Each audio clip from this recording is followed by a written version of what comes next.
Mag-update lang ako tungkol sa mga pwede nyo pang applyan dito sa Canada. Kasi meron pa naman po kayong mga ways or mga pathways na pwede nyo subukan if you really want to go here and start your life here at subukan kung mas okay ba ito sa inyo. Ang pathway po namin ay HCCP. Ako pala, it's Home Child Care Provider. So, isa itong para sa in-house. So, it means ang mag-hire sa'yo ay private individual, no? So, hindi pwedeng institution. Back when we were applying ganon. Pero I think now yung HSW na isang side niya which is home support worker, so para naman ito sa pag-aalaga ng mga individual na may kailangan talaga ng support ng needs, no, like baldado or for example adult na may mental retardation or physically hindi niya kailangan ng taong susupport sa kanya. So, yun, magtatrabaho ka sa bahay. So, kasi nga mga private individuals ang iyong employer, ano. So, in my case, so ayun, ako ay hinire po ng ate ko, which is pinsan ko siya.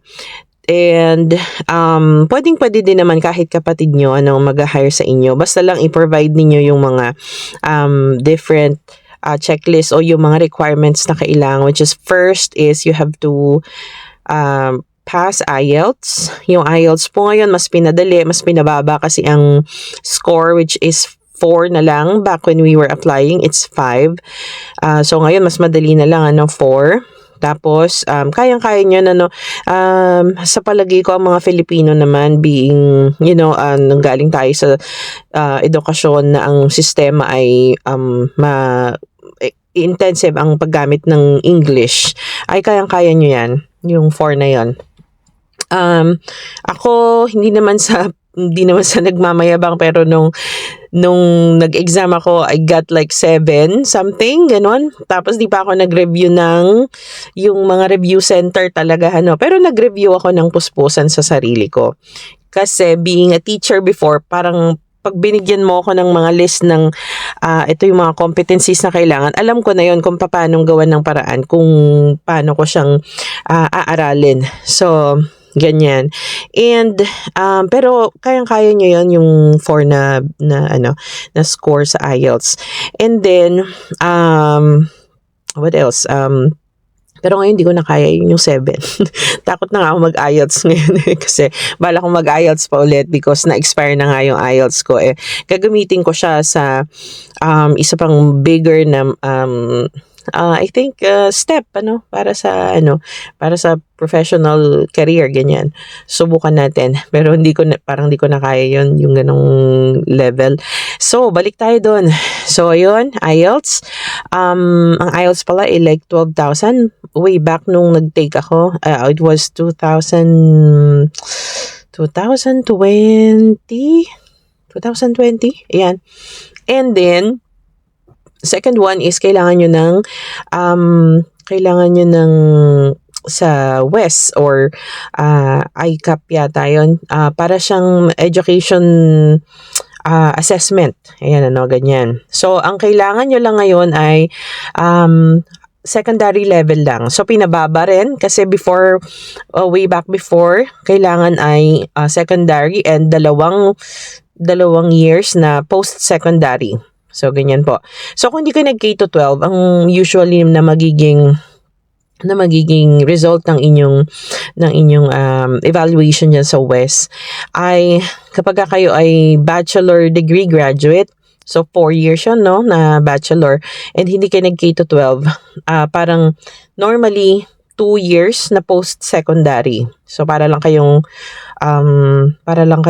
second year college. Pero iba-iba pa rin. Kasi ako naman nung ko ay 3 years na post-secondary yung sa akin, or 3 years under bachelor degree, parang ganon. So, technically dito, hindi ako tapos ng teaching, ng pag-aaral ng teaching. So, ganon. Kasi nga, hindi tayo graduate ng K to 12. Kulang tayo sa taon talaga. Pero kung kayo graduate ng K to 12 at secondary, tapos na kayo ng grade 12, ganyan, subukan nyo kasi baka pwede. Pero para lang sure, sana meron kayong mga post-secondary o like naka second year college man lang kayo para pasok talaga doon sa pangangailangan. What else? Job offer doon sa individual na mag-hire sa inyo o doon sa employer nyo. Of course, kailangan niya sabihin doon, state doon na bakit niya kayo kailangan ng isang home support worker and ano ba yung mga kailangan na mai-provide niya para mapakita talaga na kaya niyang mag-employ ng isang katulad ninyo na kasama niya or katuwang niya sa pag-aalaga sa mga anak or sa kanyang family member na may special needs, ano. Kailangan ay yung sa tax assessment, I believe doon yun nakikita na or parang tax notice, kailangan nasa around parang 100, way back before 120,000 yata yung combined income ng household na mag-e-employ sa inyo. Pero ngayon, I think mas mababa na rin eh. So talagang ginaanan nila ngayon. Mas pinadali nila yung proseso. And then on your part naman, you have to provide letter of experience, ganyan, or certificate of experience. So, certificate of experience, kapag kayo ay may, like for example, experience sa pag-aalaga ng bata. Ayun, kumuha lang kayo doon sa inyong employer before sa Philippines man or nasa ibang bansa man kayo. I think ngayon 6 months na lang. Before parang 1 year ang hinihingi nilang So 6 months na experience. So kung meron kayong mapoprovide na, yan 4 na pala, no? May mapoprovide kayo na iba pang proof na kayo ay na-hire privately, no? Like for example, yung SS, yung ganyan. So, pwede na din yun. Mas maganda kung may mga ganon. Pero kung wala, subukan nyo pa rin. Ngayon, kung kailangan bang may training kayo or may NC2 kayo, hindi naman specifically mentioned yun doon sa site. Pero alam nyo yun, para lang mas may laban yung papeles nyo or yung chance ninyo kung gusto nyo talaga. Diba? Para lang may laban siya. You need to show na well-equipped kayo, well-knowledgeable kayo with all those skills na kailangan doon sa inyong trabaho, which will be provided nung certificate na ibibigay ninyo coming from any institution na nagkuha kayo ng training.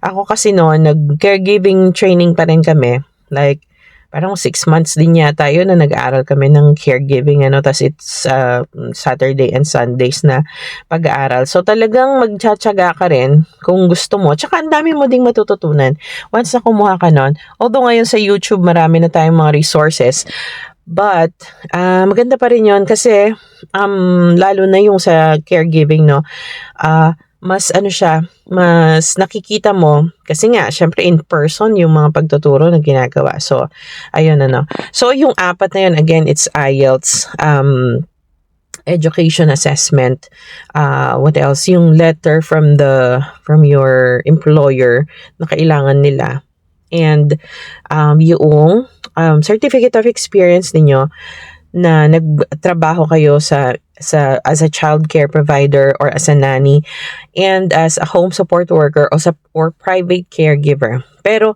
ngayon, ang alam ko, pwede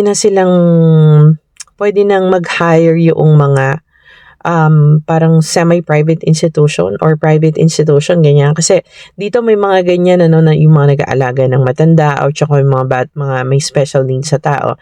So, para meron silang building na doon inaalagaan. Pero pwede na rin yata kayong mag-apply sa mga ganun kapag kayo ay napasok na dito sa Ang kagandahan ng home support worker and HCCP or home child care provider this coming 2025 is landed PR kayo. Diba? Ang swerte.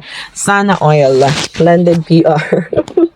Kasi kami, we're still waiting for our PR. Although naka-apply na kami. nag-aantay pa rin kami ano, ng PR approval namin. Hopefully, dumating siya, no? Pero sana naman, ma-approve muna lahat ng nag-a-apply ng PR dito kasi ang dami talaga na nag-aantay ng PR bago naman sila magpapasok ng home child care provider and home support worker na landed PR because that's gonna be very unjust, di ba? I don't have any euphemism to use, pero it's straight up unjust na syempre kami ang tagal namin nag-antay dito, no? Tas nagtatax kami. Just imagine kami ang struggle namin na nandito. Hindi naman para ito ay magreklamo. Wala naman kaming reklamo. Kasi very thankful naman kami sa kung anong na-experience namin dito ngayon. Pero kasama namin yung mga anak namin. We don't have child care support yet from the government. So yung iba 2,000 mahigit yan kapag 4 ang anak mo, no, na marireceive mo sa child care benefit.